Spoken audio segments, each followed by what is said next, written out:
Le secteur du transport routier se féminise en Afrique de l'Ouest. Elles sont conductrices de bus, de camions, rabatteuses de clients dans les mini-cars de transport en commun ou encore gestionnaires d'entreprises de transport.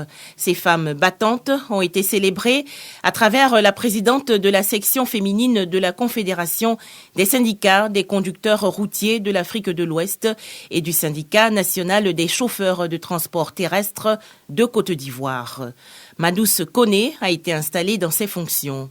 L'occasion pour les acteurs du secteur de saluer la mixité des métiers du transport dans l'espace ouest africain et prodiguer leurs encouragements.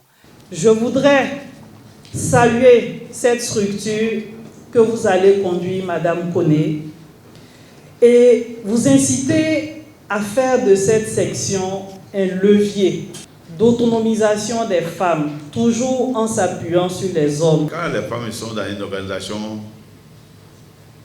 ils le font quand même avec détermination. Et je suis content en Côte d'Ivoire aujourd'hui, il y a beaucoup de chauffeurs femmes. Sous la conduite du président Alassane Ouattara, la question liée à la femme est devenue une priorité gouvernementale. 30% de femmes est exigé aujourd'hui dans toutes les institutions et même dans toutes les grosses organisations.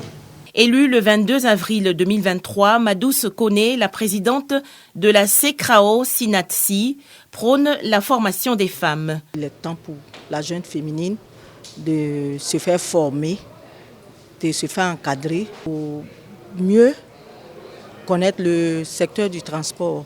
Plus de 50 femmes sont membres de la cellule féminine de la Confédération des syndicats des conducteurs routiers de l'Afrique de l'Ouest et du syndicat national des chauffeurs de transport terrestre de Côte d'Ivoire.